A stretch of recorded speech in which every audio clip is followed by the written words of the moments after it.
저탄고지 식단의 모든 것 고기를 마음껏 먹으며 건강해지는 비밀. 고기를 실컷 먹는데 살이 빠진다고? 삼겹살, 차돌박이, 버터, 치즈, 심지어 짬뽕 국물까지 싹싹 비우는 사람이 살이 빠졌다고요? 탈모도 개선되고 여드름까지 사라졌다는데 이게 대체 어떻게 된 일일까요? 비만, 고혈압, 당뇨로 고생하던 사람들이 기름진 고기를 마음껏 먹으면서도 건강을 되찾았다는 이야기는 충격적입니다. 다이어트를 하면서 칼로리를 세지 않고 고기를 실컷 먹는다니 상식적으로 납득하기 어렵죠. 그런데 실제로 체중은 줄고 혈당은 안정되며 피부까지 맑아졌다는 사람들이 점점 늘어나고 있습니다. 이 놀라운 식단의 이름은 바로 저탄수화물 고지방 식단, 즉 저탄고지입니다. 하지만 과연 이 식단이 누구에게나 맞을까요? 정말로 몸에 안전한 방법일까요? 그리고 왜 이런 놀라운 효과가 나타나는 걸까요? 오늘은 물리치료사이자 건강 전문가의 관점에서 저탄고지 식단의 원리와 장단점, 그리고 꼭 알아야 할 과학적 진실을 친근하고 알기 쉽게 풀어보겠습니다. 오늘 영상을 통해 여러분이 자신에게 맞는 건강한 식습관을 찾는데 도움이 되기를 바랍니다. 1. 왜 고기만 먹고 살이 빠졌을까? 저탄고지 식단을 실천한 사람들은 하나같이 이렇게 말합니다. 칼로리를 따지지 않았는데도 체중이 줄었어요. 이건 단순한 기적이 아닙니다. 저탄고지가 체중 감량에 효과적인 이유는 우리 몸의 에너지 대사 원리에 있습니다. 1. 에너지원의 변화. 포도당에서 케톤체로. 보통 우리는 밥, 빵, 면, 감자 같은 탄수화물을 주식으로 먹습니다. 이 탄수화물은 소화 과정에서 포도당 혈당으로 바뀌고 이를 에너지원으로 사용합니다. 이때 인슐린이라는 호르몬이 분비되어 포도당을 세포로 보내거나 남는 포도당을 지방으로 저장합니다. 즉, 탄수화물을 많이 먹으면 지방이 쉽게 쌓이는 구조입니다. 하지만 저탄고지 식단에서는 탄수화물 섭취를 하루 20에서 50g 이하로 극단적으로 줄입니다. 이렇게 되면 몸은 포도당 대신 다른 에너지원을 찾아야 합니다. 여기서 몸은 지방을 분해해 케톤체라는 새로운 연료를 만듭니다. 이 상태를 케토시스라고 부르며 이때부터 몸에 쌓인 체지방이 본격적으로 연소되기 시작합니다. 2. 포만감과 식욕 조절. 저탄고지의 또 다른 비밀은 포만감에 있습니다. 지방과 단백질은 탄수화물보다 소화가 느리고 위에서 오래 머물러 포만감이 오래 지속됩니다. 예를 들어 삼겹살 한 점과 밥 한 공기를 비교해 보세요. 밥은 금방 배고픔이 돌아오지만 삼겹살은 몇 시간 동안 든든함을 유지합니다. 실제로 2018년 더 어메리컨 저널 오브 클리니컬 누트리션에 실린 연구에 따르면 저탄고지 식단을 따른 사람들은 자연스럽게 하루 섭취 칼로리가 200에서 300kcal 줄어드는 경향을 보였습니다. 이는 칼로리를 의식적으로 제한하지 않아도 식욕이 자연스럽게 조절되기 때문입니다. 3. 인슐린과 지방 저장. 탄수화물 섭취가 줄어들면 인슐린 분비도 줄어듭니다. 인슐린은 지방 저장을 촉진하는 호르몬이므로 인슐린 수치가 낮아지면 지방이 저장되기보다는 분해되는 방향으로 몸이 움직입니다. 이 과정이 저탄고지의 체중 감량 효과를 뒷받침합니다. 2. 피부 좋아지고 혈압 떨어지고. 왜 이런 효과가? 저탄고지를 실천한 사람들은 체중 감량 외에도 다양한 건강 개선 효과를 경험합니다. 다음은 사람들이 자주 언급하는 변화들입니다. 여드름이 사라졌어요. 10년 동안 먹던 고혈압 약을 끊었어요. 배고픔이 덜해요. 머리가 맑아지고 집중력이 좋아졌어요. 이런 변화는 단순히 살이 빠진 결과가 아닙니다. 저탄고지 식단이 신체 전반에 미치는 영향을 살펴보겠습니다. 1. 인슐린 저항성 감소. 인슐린 저항성은 인슐린이 제 역할을 하지 못해 혈당 조절이 어려워지는 상태입니다. 이는 비만, 제2형 당뇨, 고혈압, 고지혈증 같은 만성질환의 주요 원인입니다. 저탄고지 식단은 탄수화물 섭취를 줄여 인슐린 분비를 최소화하고 인슐린 저항성을 개선합니다. 2020년 저널 오브 클리니컬 엔도크로날러지 앤드 머테벌리즘에 실린 연구에 따르면 저탄고지 식단을 6개월간 실천한 제2형 당뇨 환자들의 인슐린 민감도가 평균 30% 개선되었습니다. 이는 혈당 안정화와 만성질환 위험 감소로 이어집니다. 2. 혈당 안정화와 염증 감소. 고탄수화물 식단은 혈당을 급격히 올리고 내리는 혈당 롤러코스터를 만듭니다. 이 과정은 피로, 공복감, 피부 트러블을 유발합니다. 반면 저탄고지는 혈당을 안정적으로 유지해 이런 문제를 줄입니다. 특히 피부 건강과 관련해 저탄고지는 인슐린 유사 성장인자 수치를 낮춥니다. 이 인자는 피부의 피지 분비를 촉진해 여드름을 악화시킬 수 있습니다. 2019년 누트리언츠 저널의 연구에 따르면 저탄고지 식단을 따른 사람들은 피부 염증이 줄고 여드름이 개선되는 경향을 보였습니다. 3. 뇌 건강과 에너지 안정.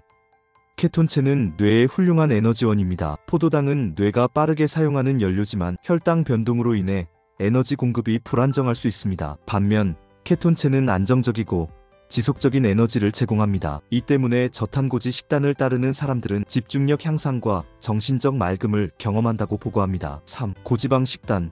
정말 안전할까? 저탄고지의 가장 큰 논란은 바로 고지방 섭취입니다. 기름진 고기를 많이 먹으면 콜레스테롤이 올라가지 않나요? 심장병 위험이 높아지는 거 아닌가요? 이런 질문은 누구나 떠올릴 법합니다. 1. 콜레스테롤과 심혈관 건강. 저탄고지 식단을 시작한 사람들 중 일부는 LDL 콜레스테롤 일명 나쁜 콜레스테롤 수치가 올라가는 경우를 경험합니다. 예를 들어 한 실험 참가자는 LDL 수치가 174로 상승했고 총 콜레스테롤도 기준치 이상이었습니다. 하지만 동시에 HDL 콜레스테롤 좋은 콜레스테롤 수치도 높아졌고 혈관 상태는 예상보다 깨끗했습니다. 문제는 이러한 변화가 장기적으로 심혈관 건강에 어떤 영향을 미치는지 아직 명확하지 않다는 점입니다. 학계에서도 의견이 갈립니다. 지지 측 2017년 더 랜서스에 실린 연구 푸유 스터디는 포화지방 섭취가 심장병 위험을 직접적으로 높이지 않는다고 주장했습니다.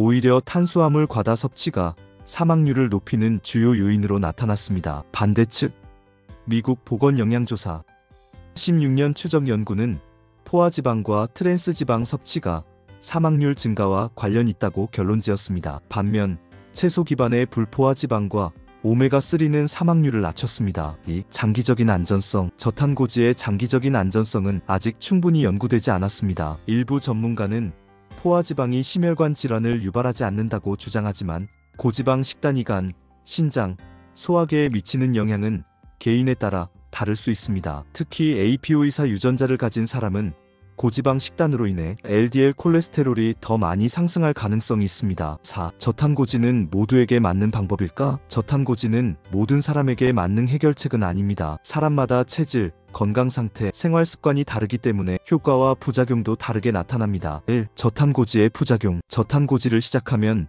초기 1주에서 2주 동안 케토플루라는 부작용을 겪을 수 있습니다. 증상은 다음과 같습니다. 피로감과 두통, 변비 또는 설사, 근육경련, 탈수와 전해질 불균형. 이는 몸이 탄수화물 대신 지방을 에너지원으로 사용하도록 적응하는 과정에서 나타납니다. 충분한 물 섭취와 나트륨, 칼륨, 마그네슘 보충으로 완화할 수 있습니다. 2. 주의해야 할 사람들. 다음과 같은 사람들은 저탄고지를 시작하기 전에 반드시 전문가와 상담해야 합니다. 심혈관 질환 이력 고지방 식단이 콜레스테롤에 미치는 영향은 개인차가 크므로 심장병 이력이 있다면 주의가 필요합니다. 고혈압 환자 저탄고지에서는 전해질 보충을 위해 소금을 많이 먹는 경우가 있는데 이는 고혈압 환자에게 위험할 수 있습니다. 간신장 질환자 고지방 고단백 식단은 간과 신장에 부담을 줄 수 있습니다. 노년층 체중 감량보다 근육 유지와 심혈관 건강이 더 중요하므로 극단적인 식단 변화는 피하는 것이 좋습니다. 5. 전문가가 제안하는 현실적인 저탄고지 실천법. 저탄고지의 원리를 참고하되 극단적이지 않고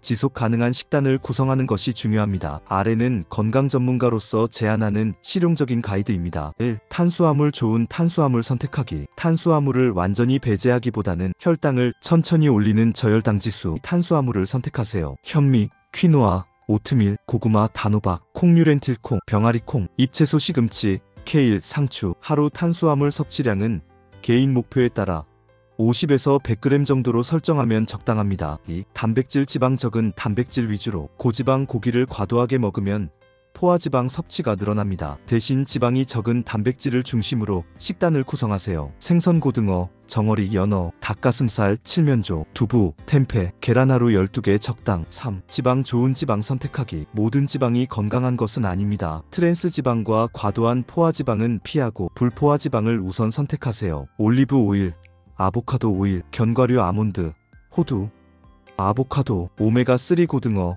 정어리, 치아씨드. 4. 전해질과 수분 관리. 저탄고지 식단은 이뇨 효과가 있어 탈수 위험이 있습니다. 하루 2에서 3리터의 물을 마시고 나트륨 소금, 칼륨 아보카도, 시금치, 마그네슘 견과류, 다크 초콜릿을 충분히 섭취하세요. 5. 노년층을 위한 조언. 노년층은 체중 감량보다 근감 소증 예방과 심혈관 건강이 더 중요합니다. 따라서 저탄고지의 원리를 참고하되 다음과 같은 점을 고려하세요. 단백질 섭취량을 체중 1kg당 1.2에서 2g으로 유지. 근력 운동 병행. 포화지방 섭취를 최소화하고 불포화지방 위주로 섭취. 6. 결론입니다. 나에게 맞는 지속 가능한 식습관 찾기. 저탄고지 식단은 단기적으로 체중 감량, 혈당 안정화, 피부 개선 등 놀라운 효과를 줄 수 있습니다. 하지만 장기적으로는 영양 균형, 콜레스테롤 수치, 심혈관 건강을 꼼꼼히 체크해야 합니다. 모든 다이어트는 내 몸에 맞는 방식으로 꾸준히 유지할 수 있어야 성공적입니다. 중요한 건 특정 식단을 맹목적으로 따르는 것이 아니라 나에게 맞는 지속 가능한 습관을 만드는 것입니다. 저탄고지의 원리를 참고해 탄수화물은 적당히 줄이고 좋은 지방과 단백질을 중심으로 균형 잡힌 식단을 구성해 보세요. 그리고 무엇보다 식단 변화 전에는 반드시 의사나 영양사와 상담하는 것을 잊지 마세요. 여러분의 건강한 식습관 여정에 오늘 영상이 작은 도움이 되기를 바랍니다. 오늘 영상은 여기까지입니다. 여러분께 건강과 운동에 대한 새로운 통찰과 동기를 드릴 수 있었다면 정말 보람됩니다. 운동은 단순한 활동이 아닌 더 나은 삶을 만드는 강력한 도구입니다. 오늘 정보가 일상의 작은 변화가 되길 바랍니다. 영상이 유익하셨다면 구독, 좋아요, 알림 설정 부탁드려요. 그리고 댓글로 시청 시간이 아깝지 않았어요 남겨주시면 큰 힘이 됩니다. 건강한 몸과 마음을 위해 앞으로도 함께하겠습니다. 다음 영상에서 또 만나요. 시청해주셔서 감사합니다.